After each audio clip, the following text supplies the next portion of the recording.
Unë vetë kam qenë pjesëmarrës në protesta.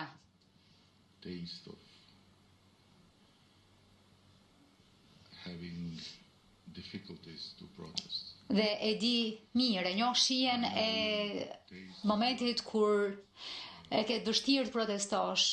Di madje edhe shihen e gjakut, kur protesta ndos në një mjedis jo të lirë. Në këtë bulevard,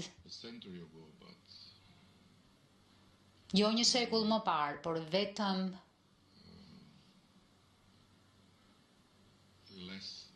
më pak se 20 vjet më parë,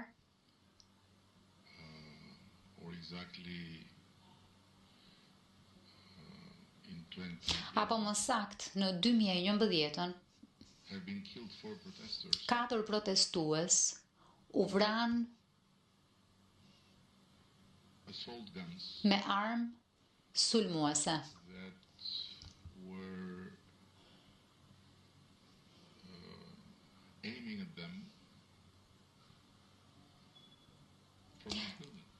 Që i kishin vënë në shënjestër pikërisht nga kjo ndërtesë.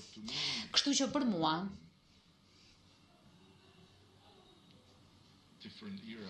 është një epokë ndryshe, është një moment ndryshe në histori. Dhe është vërtet diçka shumë e mirë që njerëzit të mund të protestojnë pa asnjë problem, edhe pse mund të duket gjëja më e vogël, por nuk është kështu. Është një tjetër arritje e kësaj dekade. Një arritje për të cilën shqiptarët kanë luftuar për një kohë të gjatë, jo vetëm gjatë komunizmit, por edhe pas tij. Kështu që kjo është e para. E dyta,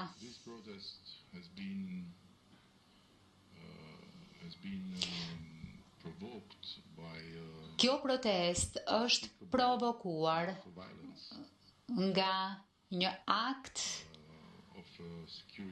i shëmtuar dhune nga një rojës sigurie kundër një protestuesi në kufirin e tokës e vendit për të cilin po flasim qysh prej një javë apo më shumë, tashmë për të cilin, pra për këtë episod, morëm masat më të ashpra dhe më të shpejta. Roja është arrestuar, drejtori i policisë së Vlorës u shkarkua, dhe ndërkohë njësia e policisë që ishte aty në terren dhe nuk ndërhyri menjëherë për ta ndalur rojën,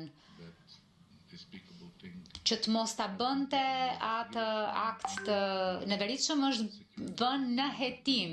Kompanisë së sigurisë i është hequr licenca për të vepruar si kompani sigurie.